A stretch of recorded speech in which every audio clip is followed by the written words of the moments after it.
A very good morning. Welcome back. In this session, I am going to discuss about one more digital signature scheme which is called as SCNOR digital scheme.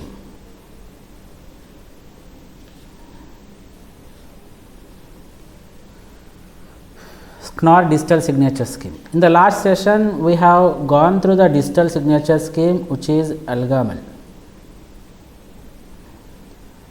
The similarity between this ALGAML digital signature scheme and SCNOR digital signature scheme is both of them are based on the logarithmic concept, that is they depend on the discrete logarithms.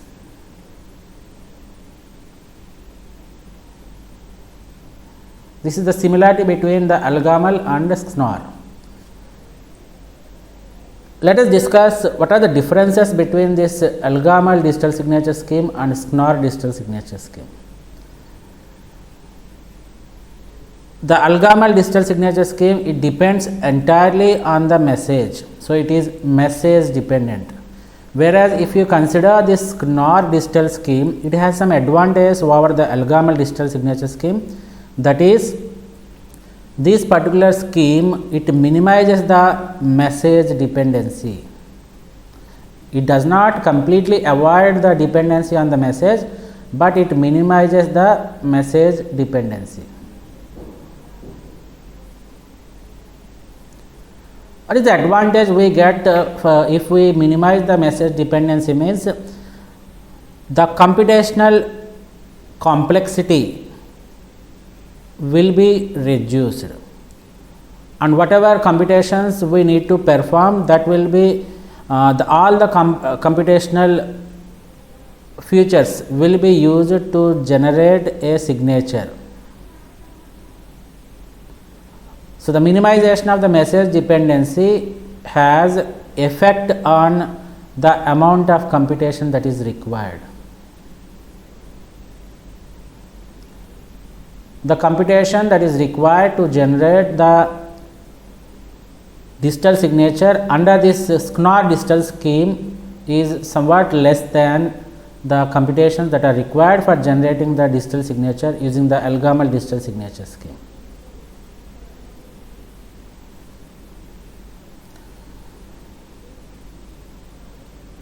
So, the main work of the signature generation, it does not depend on the message and can be done during the idle time of the processor. So, as we know that the processor time is a very crucial thing, and we need to save that computational resources, or we need to save the processor time. So, by making use of this SCNOR digital scheme, you are not going to depend entirely on the message.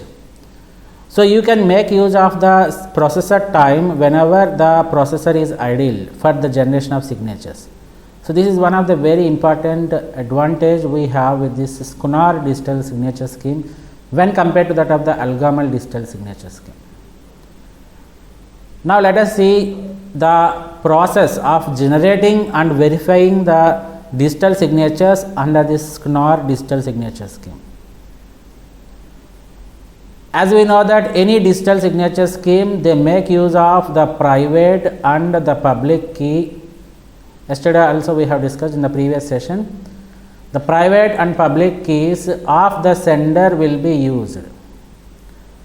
So, as a first step of generating the digital signature, you need to create the private and public keys of the sender, and then by making use of the private and public keys what you have generated in step 1, you will be creating a pair of values which we call it as the signature.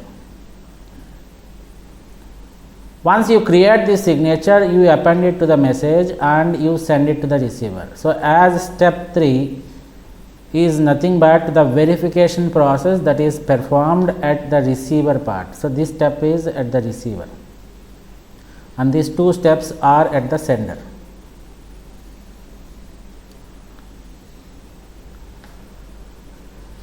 And at the receiver end, only the receiver has to do is he or she has to verify the signature. So these three steps are common for both the Elgamal as well as the Schnorr digital signature schemes, but the mathematical formulas that are used to create the private and public keys and the mathematical formulas that are used to create the signatures and the verification process is different. Let us go into the details of this Schnorr digital scheme.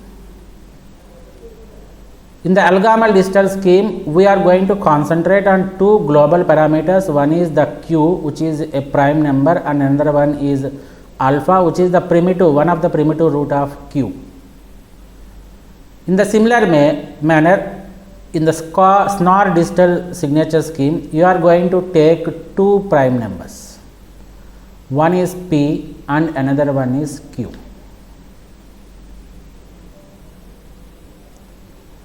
And the relationship between this q and p, first of all you select this p randomly, and the relationship between this, the selection of q must be dependent on p. And how they are related means, we need to use the formula p minus 1 is congruent to 1 mod q.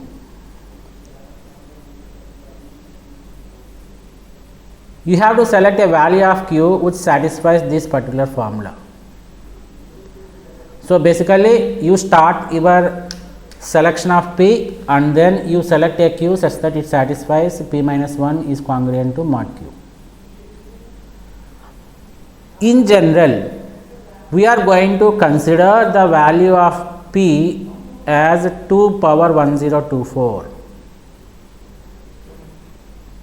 and the q value as 2 power 160. That means 2 power 1024 means it is nothing but p is having a length of 1024 bits. Similarly, q is approximately equal to 2 power 160 means q is having 160 bits. So this is the length of the values of p and q that you need to concentrate. Once you select the p and q values, now it is time to generate the private and public keys, which is a sub part of key generation, or the which is a sub part of the signature generation. So the step 1 is you need to generate the keys, which are nothing but the public and the private keys. For generation of public and private keys, the first step is you have to select two primes, that is p and q, such that it follows this formula p minus 1 is congruent to mod q, that is q is a prime factor of p minus 1. After you select this p and q values, you need to choose another value a which satisfies the formula a power q is congruent to 1 mod p. You are already having these two values p and q, and now you need to select another random number a which satisfies this particular formula a power q is congruent to 1 mod p. And whatever values you have selected till now, that is p, q and a, these three values they constitute a global public key which is common for a group of users. This is not the actual public key which is going to be used at the receiver side. This is a common public key which can be used for a group of users. For example, you have a network of 4 systems. I form this as a group, and this group can make use of these particular values. But the public and private keys of each and every system or each and every node will be different. What they have done is, for a community of users, they have chosen and made it mandatory that they have to use these particular values only, that is p, q and a, where p is a random prime number, q is also a prime number, but it should satisfy that q and p minus 1 are prime factors. Q is a prime factor of p minus 1, and similarly a need to be selected based upon the values of p and q such that it satisfies the formula a power q is congruent to 1 mod p. Once you have these global parameters p, q and a which is common for a group of users, now it is time to generate the private key. Very simple thing. Generation of private key is nothing but selection of a random value from a group of values. That's it. Here you need to, for selecting the private key, you need to select a random integer s within the values 0 and q exclusive. Therefore, you should not include 0 and q. Other than this 0 and q, you can take any values starting from 1, 2, 3 and so on up to q minus 1. You just select a random number, that becomes the private key. It should be confidential, it should be known to the individual node only. Don't expose it to the group also, don't expose this to your group also. That is the meaning of private key. And similarly, after you select the private key, based upon the private key, you need to create the public key, and the public key what you are going to create is given as a value v, which is equal to or which is calculated by using the formula a power minus s mod p. See here, s is selected, the prime number, the private key is selected within the range of 0 and q exclusive, and the public key is created, that is v is equal to a power minus s mod p. You are going to use the p value. Once you create this s and v, you are ready with your private key and the public key. What is your private key? It is nothing but a random value s, and the public key is the value that is you have generated, which is nothing but v. So, I have my private and public key pair. Now, it is time to go for step 2, which is nothing but signature generation. This is also a very simple step which involves some mathematical calculations which are done based on the ideas of the author, that is Knorr. In step 1 of signature generation, you have to select a random integer r within the range 0 to q exclusive. 0 to q exclusive means you can make use of any random number within the range 1 to q minus 1. And once you select a random number, it is time, this is very important step, it is time to compute a value x, which is given by the formula a power r mod p. Where from I am getting this a value? It is a common value that is shared among the group. The common values are p, q and a. I have this p, I have this a, and recently I have taken the value of a as a random number, and I can calculate the value of x here by using the formula a power r mod p. And remember that you are not making use of any message in generating this x value.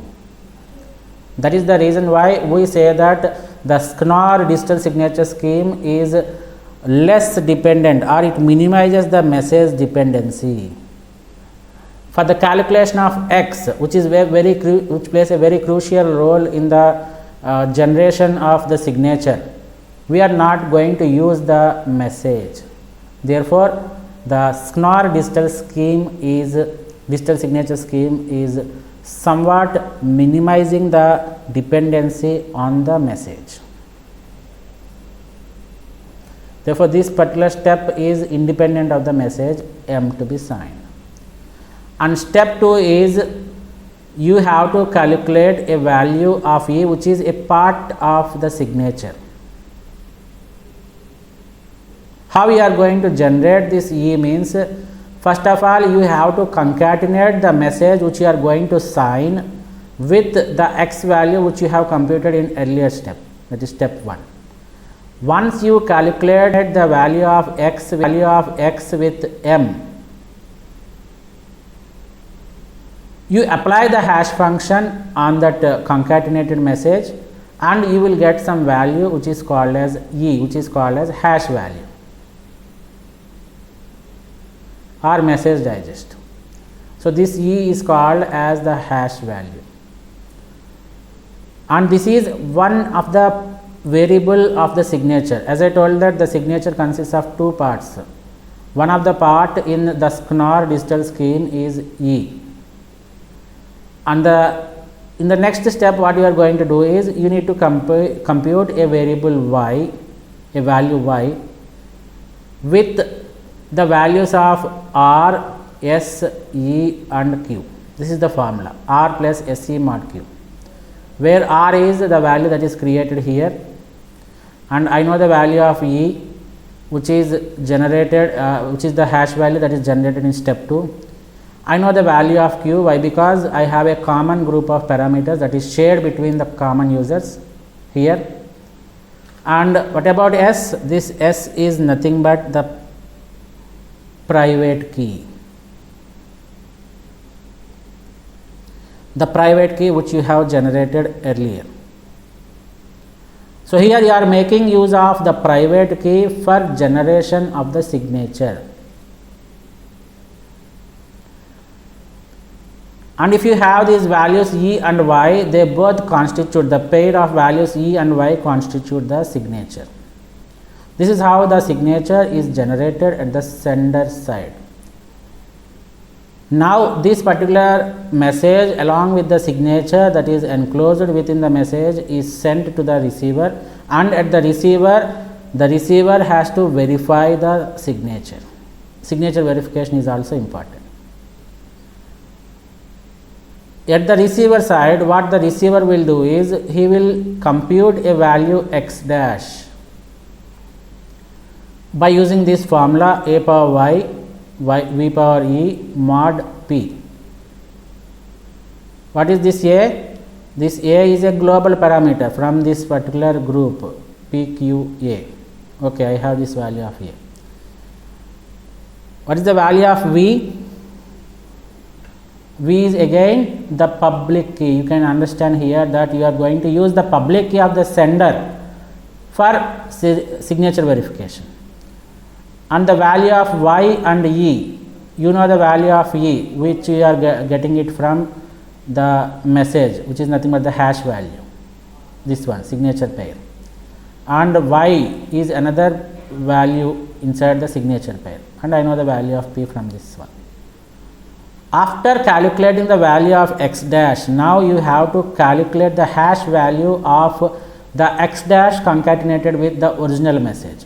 So whatever message that is received at the receiver end, it consists of m and the signature e and y. So the receiver will separate this one, and he will calculate the value of x dash using a power y, v power e mod p, and finally the receiver will be creating a hash value by making use of this m and the new value that is calculated, that is x dash.